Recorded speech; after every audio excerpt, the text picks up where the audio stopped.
where do you think music is going? Because AI terrifies, I would say, a good portion of the population. How do you think that AI is going to influence the music industry? There's a lot of AI tools that are either cloning professionals' voices or creating whole songs. I mean, we use it in business all the time for what I'm doing with AI and automation. Is there's platforms out there now that you could say, write a country song about Mountain Dew.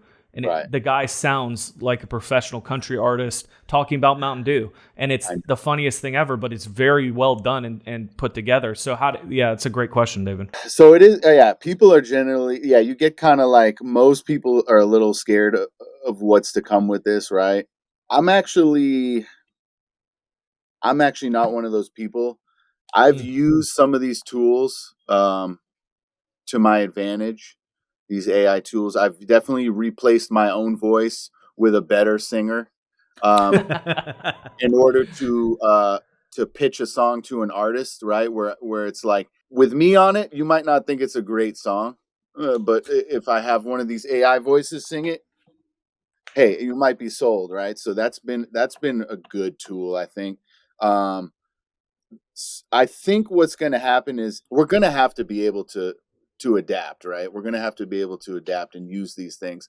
And some people will say I'm wrong, but I don't think it's going to fully replace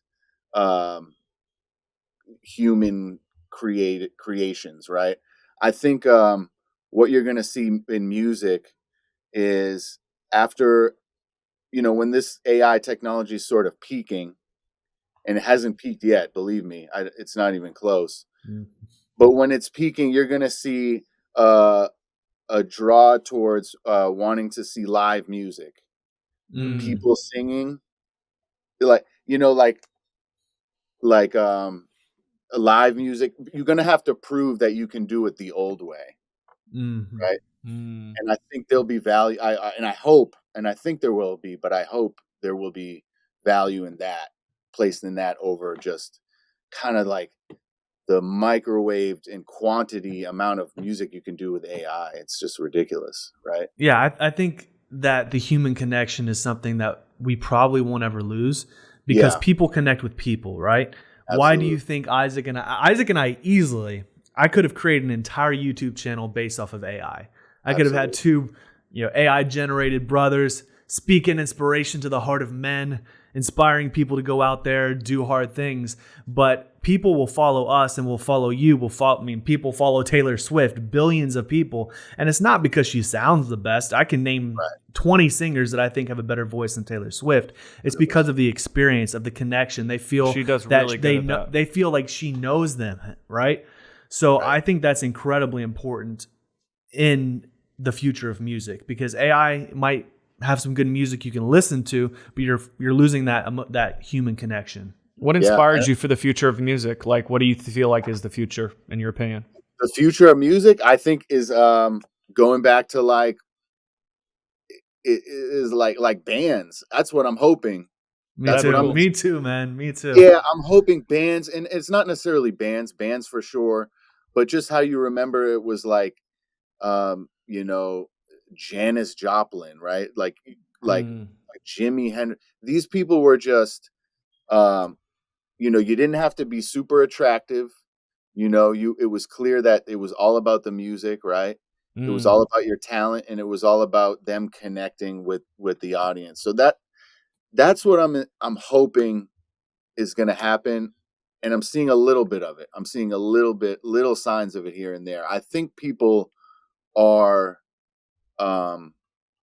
sick of consuming some of the stuff we've been consuming for the last 10 years or so. So that's my hope. I just watched a documentary recently on, remember all the artists that came together in 1985 for We Are the World? I saw that. Did you watch the documentary? Yeah, unbelievable. I haven't seen it. It gave me goosebumps. I watched it with one of my friends a couple days ago, and just seeing the creative process and getting kind of a bird's eye view into the Michael Jackson, Lionel Richie, all these artists that came together for free to help raise money for kids in Africa that were starving. And one of the guys asked, "Am I getting paid for this?" You remember that? And they're like, "No, this is for free. You're volunteering, right?" But they all had such a unique voice that they were contributing to this masterpiece that won an Emmy for it as well, or a Grammy, I believe. Yeah, Grammy. And I love seeing that because we're getting away from that. Everything is so polarizing now with artists. Everybody's competing against each other. And a lot of the music that's put out today is just propaganda nonsense. If you enjoyed this video, you can check out another one right here and check out the entire podcast right here.